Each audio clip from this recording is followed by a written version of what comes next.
pretty grim. The economy this year, he forecasts, will shrink by 3.5%. That's the worst single year we've seen since 1945.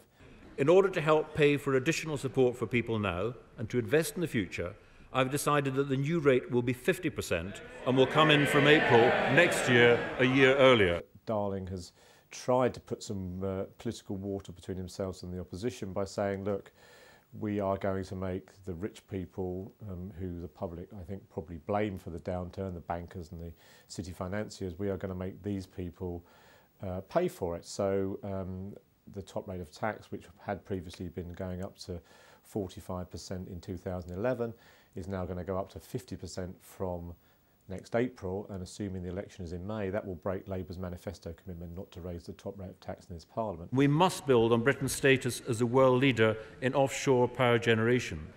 But I'm aware that the credit squeeze is holding back major offshore wind projects. I want to lift the barriers through £525 million of new financial support over the next 2 years for offshore wind, funded through the renewables obligation. There was a bit more greenery around in this one than there was in the PBR. Darling got quite severely caned by the environmental lobby for not doing more to green the economy in November. And while, again, we're not exactly talking a vast sum of money, he's talking about £1 billion of the stimulus is going on green measures, I think there was a bit more of an effort to actually focus the economy on environmental sustainability going forward. So there's money for offshore wind farms and for the new generation of power stations. So in order to help the car industry and retail trade, I can announce that we will implement a scrappage scheme next month. It will provide motorists with a £2,000 discount on new cars bought when they trade in cars over 10 years old. Some parts of this budget have been well trailed, and the car scrappage scheme was one of those. We don't know yet the full details of that, but it's quite clear that the state of the Treasury's finances means that the scheme will have to be quite tightly drawn. So only cars that are more than 10 years old will be eligible, and it will expire in the spring of next year. Our own figures for public sector net borrowing will be £175 billion this year, or some 12% of GDP.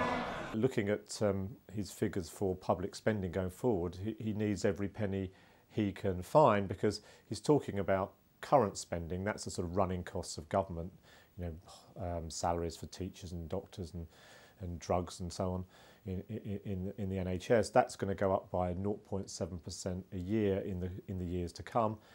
And that is as tight, if not a little bit tighter, than the public spending increases in the entire period when Mrs Thatcher was Prime Minister in the 1980s. The public sector is going to face a quite severe squeeze, and the money that he's finding from these efficiency savings across Whitehall will be needed to top up what is going to be a very limited amount of cash for the public sector.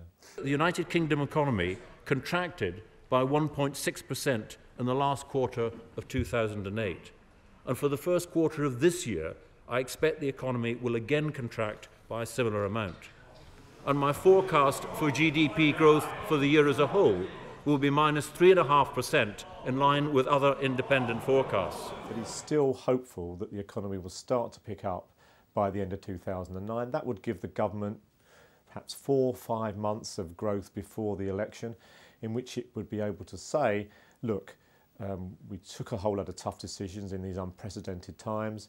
The opposition opposed quite a lot of them, but those decisions have now started to pay off. Growth has started to pick up. We're over the worst.